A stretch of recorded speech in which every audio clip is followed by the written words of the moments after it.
Hi, welcome to Bookie. Today we will unlock the book The Warren Buffett Way.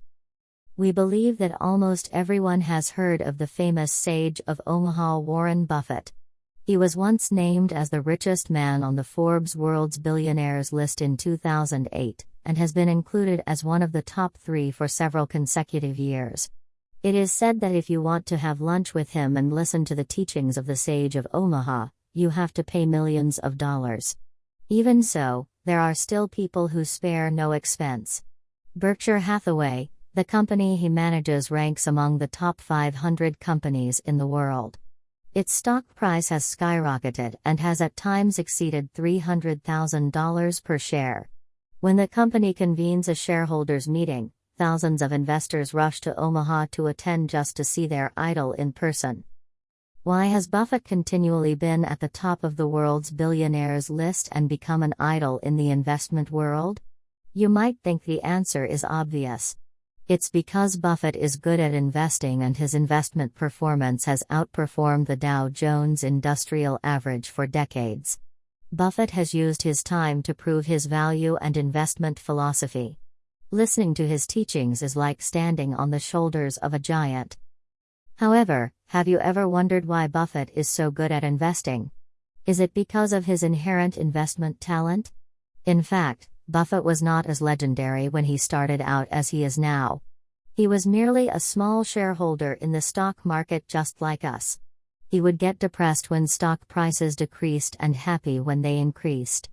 After many years in the stock market, he formed a methodology, and he has used this methodology to gain the numerous achievements that we have previously mentioned. Today's Bookie The Warren Buffett Way will unlock Buffett's methodology for us and help improve our investment skills. This book starts with Buffett's education experience, reviews how his investment philosophy was formed, and comprehensively summarizes his investment ideas.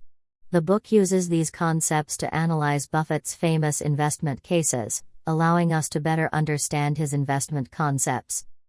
The writer of this book, Robert G. Hagstrom, chief investment strategist and managing director of a well-known American company, is known for writing about Buffett and Munger's ideas. Besides this book, he also wrote The Warren Buffett Portfolio and Latticework The New Investing. This book sold over 1 million copies and spent 21 weeks on the New York Times bestseller list. Next, we will share with you the essence of this book in the following 4 parts. Part 1: 3 people that influenced Buffett's investment theories. Part 2: Buffett's first investment theory, the tenets of choosing stocks. Part 3: Buffett's second investment theory, portfolio management methods. Part 4: Buffett's third investment theory, how to avoid psychological traps when investing. First, let's take a look at Part 1, 3 people that influenced Buffett's investment theories. Earlier, we said that Buffett was once a small shareholder in the stock market just like us. So, how did he become the Sage of Omaha? Other than relying on his own intelligence, Buffett also had 3 great mentors: Benjamin Graham, Philip A. Fisher, and Charlie Thomas Munger. Let's talk about Graham first. Graham was the first investor to prove that stock selection can be based on theoretical methods. Before he did so, stock investment was considered a pseudoscience like gambling. His status in the field of investment is equivalent to Einstein in the field of physics and Darwin in biology. Buffett and Graham's connection arises from Graham's book The Intelligent Investor. Buffett later described reading the book as experiencing enlightenment. Under the spell of this book, Buffett traveled thousands of miles from his hometown to the university that Graham was teaching at.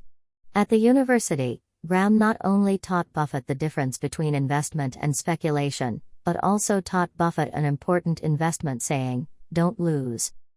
Graham believes that an investment operation is one which, upon thorough analysis, promises safety of principal and an adequate return. Operations not meeting these requirements are speculative. For example, people generally think that buying a bond is an investment. However, in Graham's view, if you buy a junk bond, you can neither guarantee